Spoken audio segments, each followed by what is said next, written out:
10 Min con Jesús, América Latina. Señor mío y Dios mío, creo firmemente que estás aquí, que me ves, que me oyes. Te adoro con profunda reverencia. Te pido perdón de mis pecados y gracia para hacer con fruto este rato de oración. Madre mía Inmaculada, San José mi Padre y Señor, Ángel de mi guarda, intercedan por mí.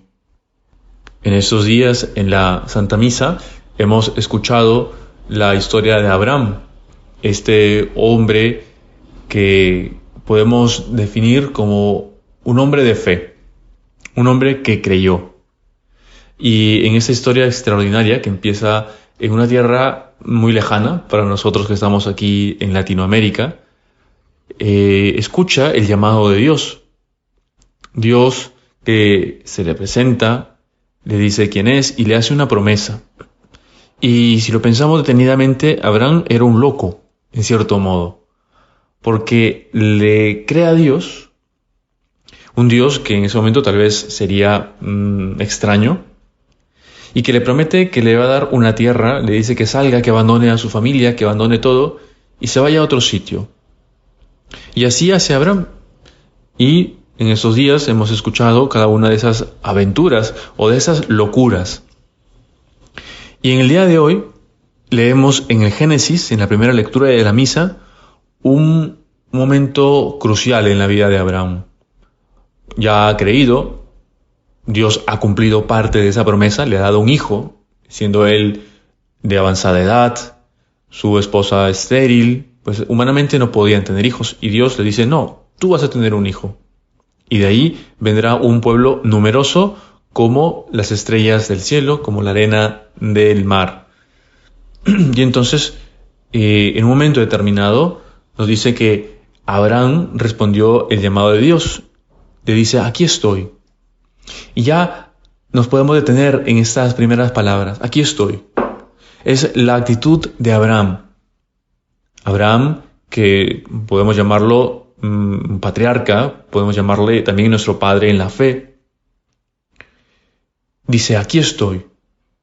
Es decir, está atento a las palabras de Dios, al llamado de Dios. Pero no solamente eso, sino que está disponible. Inmediatamente dice, aquí estoy. Y entonces dijo Dios, toma a tu hijo único, al que amas, a Isaac, y vete a la tierra de Moria, y ofrécemelo allí en holocausto en uno de los montes que yo te indicaré. Y entonces Abraham se levanta muy temprano, toma a su hijo, a unos criados, y toman también un poco de leña para justamente hacer ese holocausto, y se van al lugar indicado por Dios. Y entonces, si lo pensamos bien, esto es algo muy duro, lo que Dios pide a Abraham, que le ofrezca su propio hijo. Hasta ese momento vemos que lo que se ofrecen son animales para ofrecerlos a Dios en holocausto, es decir, se van a consumir por entero, se sacrifican, se queman para agradar a Dios. Otras veces será para pedir perdón por las faltas, por los pecados personales. Pero es la primera vez que vemos aquí que Dios le dice a alguien, ofréceme a una persona, a un ser vivo. Pero no cualquier ser vivo, un ser humano. Y además que es el hijo único de Abraham, el hijo de la promesa. Es duro, Señor, escuchar esas palabras, leer esas palabras, que le pidas esto. Y lo más sorprendente de todo es que Abraham hace caso a Dios. Se levanta temprano y se pone en camino. No le dice a su hijo que va a morir por obvias razones. Van, se encaminan. Isaac lleva la leña del holocausto. Y entonces cuando este gran hombre, este hombre de fe, está a punto de matar a su hijo, Dios lo detiene, porque era una prueba. Pero Abraham estaba decidido a hacerlo.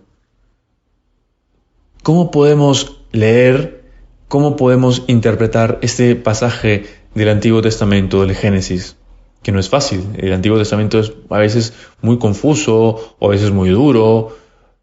Y tal vez la clave de todo esto es la fe. es la misma clave de lo que hemos venido leyendo sobre la historia de Abraham.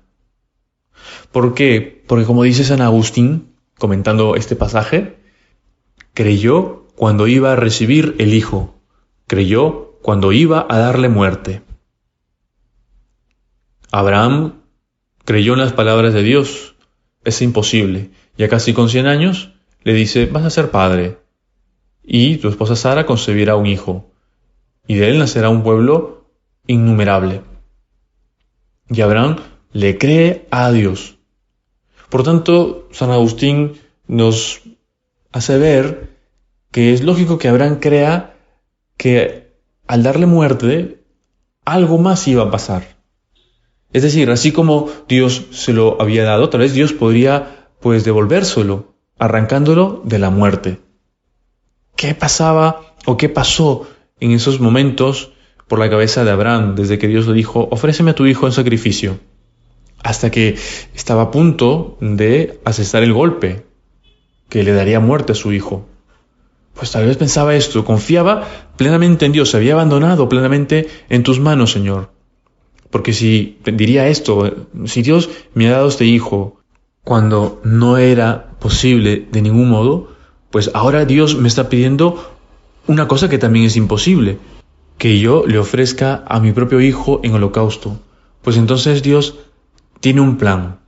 Dios podría devolvérmelo, podría hacer algo, porque Dios no me va a abandonar, Dios no me va a dejar, porque hasta ahora, cuando me he dejado llevar por la mano de Dios, no he tropezado, no he caído. Pedimos ahora en estos momentos al Señor una fe como la de Abraham, cuando todavía no había nada.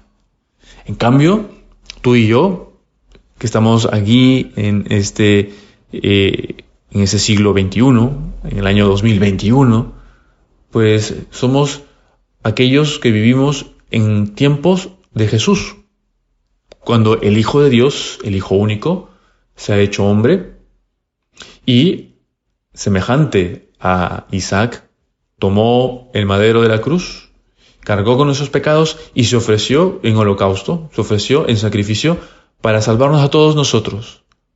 Y resucitó el tercer día. Y del testimonio de los apóstoles, nosotros creemos. Pues, ¿cómo no vamos a confiar en ti, Señor? ¿Cómo no vamos a creer que tú, Señor, puedes perdonar los pecados? Esto es lo que aquellos escribas de los que habla el Evangelio de la Misa de hoy no llegan a entender, no pueden creer. Nos dice San Mateo que Jesús sube una barca, cruza a la otra orilla y le presentan un paralítico que está acostado en su camilla. Y entonces, viendo la fe que tenían, otra vez aparece la fe de aquellos amigos que lo han llevado, de aquel paralítico, dice a este hombre enfermo, ánimo hijo, tus pecados te son perdonados. Vemos como una especie de incoherencia, aquel hombre necesita que lo cure. ¿De qué cosa? Justamente de su parálisis. Pero el Señor le dice, te son perdonados los pecados. ¿Al ver qué cosa? Al ver la fe. Por tanto, Dios, de una parte, nos sorprende, pero por otro lado, hace algo que solamente Dios puede hacer, perdonar los pecados. Pues tú y yo, también creyentes, vamos a pedirle al Señor que aumente nuestra fe. Creer, en primer lugar, que Dios puede perdonar nuestros pecados y que tú y yo podemos ser santos a pesar de nuestros pecados, a pesar de nuestras faltas, de nuestra debilidad, de que a lo mejor vamos cada semana, cada 15 días, cada mes a confesarnos de lo mismo. Pero allí el Señor nos pide fe y nos dirá, ánimo, tus pecados te son perdonados porque yo puedo más. Tienes que creer en mí. Por eso pidámosle ahora mismo, en esos últimos segundos de nuestros 10 minutos con Jesús, a nuestra Madre Santísima, que nos enseñe a creer en su Hijo, que es verdaderamente nuestro Redentor, nuestro Salvador. Te doy gracias, Dios mío, por los buenos propósitos, afectos e inspiraciones que me has comunicado en esta meditación. Te pido ayuda para ponerlos por obra. Madre mía Inmaculada, San José mi Padre y Señor, Ángel de mi guarda, intercedan por mí.